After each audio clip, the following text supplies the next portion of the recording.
अब बात करेंगे योगी सरकार का जंबो बजट। जी हां, योगी सरकार 22 फरवरी को ऐतिहासिक बजट पेश करने जा रही है, जिसको लेकर आज योगी सरकार ने सर्वदलीय बैठक बुलाई, जिसमें सभी दलों से सदन को शांतिपूर्ण तरीके से चलाने की अपील की गई। वहीं दूसरी ओर सपा सरकार को घेरने की रणनीति बना रही है, जिसके लिए सपा ने आज विधायक दल की बैठक बुलाई। वहीं कांग्रेस भी सदन में सरकार को घेरने की तैयारी में, लेकिन बीएसपी की ओर से सदन को सुचारू रूप से चलाने की बात कही है। देखिएगा ये रिपोर्ट।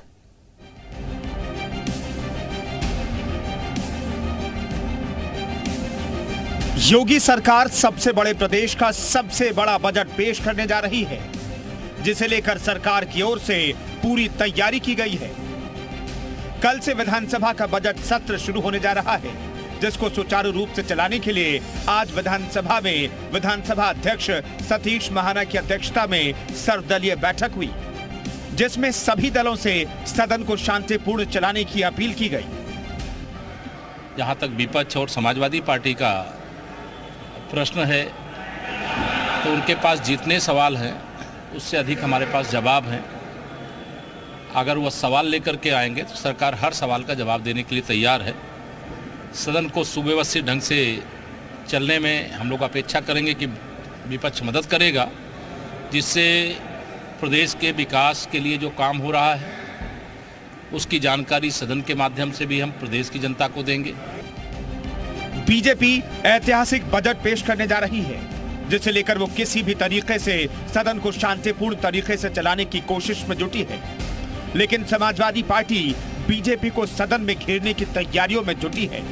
इसके लिए आज समाजवादी पार्टी ने विधायक दल की बैठक बुलाई, जिसमें सभी विधायकों को एकजुट रहने और सरकार को घेरने की रणनीति तय की गई कि जो ये बजट सेशन है उसमें सभी माननीय सदस्य 100% की अपनी उपस्थिति देंगे और जनहित के जो उत्तर प्रदेश के मुद्दे हैं उनको विभिन्न जो नियमावली है, उनमें जो नियम है, उनके अंतर्गत अपने जिले से लेकर के अपने प्रदेश तक की जो जनहित की समस्याएं हैं उनको विधानसभा में पूरी मजबूती से उठाने का काम समाजवादी पार्टी के सदस्य करेंगे, विधानमंडल दल करेगा।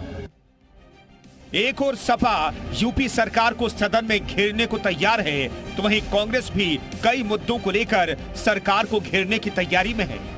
लेकिन बीएसपी ने कहा है कि वो चाहती है कि सदन सुचारू रूप से चलाया जाए। इसी तरह से जो नौजवानों की बेरोजगारी के मुद्दे हैं, उस पर भी सरकार को अपना जवाब रखना चाहिए। किसानों से जुड़े मुद्दे हैं, ये सभी मुद्दे ऐसे हैं जो, और महंगाई, ये सारे मुद्दे हैं, इस पर कांग्रेस पार्टी सदन में अपनी बात को रखे। हमने अपनी तरफ से स्पष्ट किया कि देखिए, बहुजन समाज पार्टी एक अनुशासित पार्टी है और हम अनुशासन में रह के अपनी सारी बातों को कहेंगे। सदन चलाने में हमारा पूरा सहयोग रहेगा। तो देखिए, बजट को लेकर, बजट सत्र को लेकर तैयारी हो गई है, सभी पार्टियां अपनी अपनी रणनीति में जुट गई हैं। लेकिन सबसे बड़ी बात है कि इस बजट में खास क्या होगा। योगी सरकार को हम जंबो बजट क्यों कह रहे हैं, जरा वो आप थोड़ा समझिएगा। बजट में खास क्या रहने वाला है, आपको बता दें कि यूपी का अब तक का ये सबसे बड़ा बजट होगा। यूपी का ये अब तक का सबसे बड़ा बजट होगा। 7 लाख करोड़ से ज्यादा का होगा बजट। ये 7 लाख करोड़ पहली बार जा रहा है। चुनावी वायदों को पूरा करने पर जोर होगा। बजट सत्र के लिए आपको बता दें 14 बैठकें प्रस्तावित हैं। सीएम सड़क योजना के लिए बड़ा बजट है। आपको बता दें कि सीएम सड़क सुधार योजना के लिए भी बड़ा भारी भरकम बजट आ सकता है। युवाओं को फ्री में टैबलेट बांटने के लिए भारी भरकम, यानी युवाओं को जो फ्री में टैबलेट बांटने का वायदा था उसे पूरा किया जाएगा। एमएसएमई सेक्टर के लिए भी बड़े बजट की योजना है। एमएसएमई सेक्टर को बढ़ावा देना चाह रही है सरकार। नए स्टार्टअप, जो युवा हैं जिनको रोजगार मिल सके, उसके लिए नए स्टार्टअप को भी बढ़ावा देने पर फोकस होगा। उद्योगों की स्थापना के लिए आपको बता दें बेहतर इंफ्रास्ट्रक्चर पर भी जोर होगा। काशी में अंतरराष्ट्रीय क्रिकेट स्टेडियम बनाने के लिए भी धनराशि अलॉट की जाएगी। मेरठ में मेजर ध्यानचंद खेल यूनिवर्सिटी के निर्माण के लिए भी बजट होगा। तो काशी में अंतरराष्ट्रीय, आपको बता दें, क्रिकेट ग्राउंड तैयार हो रहा है, तो मेजर ध्यानचंद खेल यूनिवर्सिटी के निर्माण के लिए भी बजट है। और इसके अलावा जिलों में खेलो इंडिया सेंटर स्थापना के लिए भी बजट है, यानी खेलो इंडिया सेंटर भी स्थापित किए जाएंगे। अब आपको दिखाते थोड़ा बदला दिखेगा नजारा। क्यों हम कह रहे हैं ये बदला?